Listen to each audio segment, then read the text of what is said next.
তোমরা কি কলকাতার কাছে একটি বিকেল ঘুরতে যেতে চাও, যেখানে দেখতে পাবে খুব সুন্দর গঙ্গার ঘাট, অনেক প্রাচীন একটি মন্দির, সাথে যদি থাকে বিখ্যাত ব্যারাকপুরের লচ্ছি, তাহলে কেমন হবে বলো তো? তোমরা প্রথমে যে কোনো লোকালে চেপে ব্যারাকপুর স্টেশনে নামবে। ব্যারাকপুরের 1 নম্বর প্ল্যাটফর্মের বাইরে দেখতে পাবে এই খুব সুন্দর লচ্ছির দোকানগুলো। এখান থেকে মাত্র কিছু টাকার বিনিময়ে তোমরা লচ্ছি খেতে পারবে।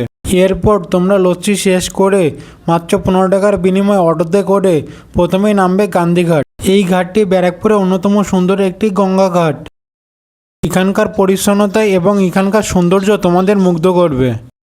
আমি যেহেতু দুপুর টাইমে গিয়েছিলাম, তাই ওইভাবে দর্শনার্থী দেখতে পাইনি, কিন্তু প্রতিদিন বিকেলে অনেক দর্শনার্থী এই ঘাটে ঘুরতে আসে। এই ঘাটে সুন্দর কারুকার্য এবং গঙ্গার হাওয়া সব কিছু মিলিয়ে তোমাদের মনকে শান্ত করে দেবে।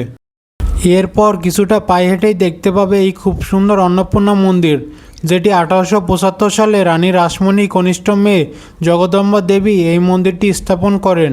এই মন্দিরটি দেখতে অবিকল দক্ষিণেশ্বর মন্দিরের মতো। এই মন্দিরের পাশেই দেখতে পাবে খুব সুন্দর একটি গঙ্গা ঘাট, যেটি রানী রাসমণি ঘাট নামে সর্বজনীন পরিচিত। ঘাটের সুন্দর পরিবেশ এবং গঙ্গার মৃদু হাওয়া সব কিছু মিলিয়ে তোমরাও চাইলে প্রিয়জনকে নিয়ে এই সুন্দর ঘাট থেকে ঘুরে আসতে পারো।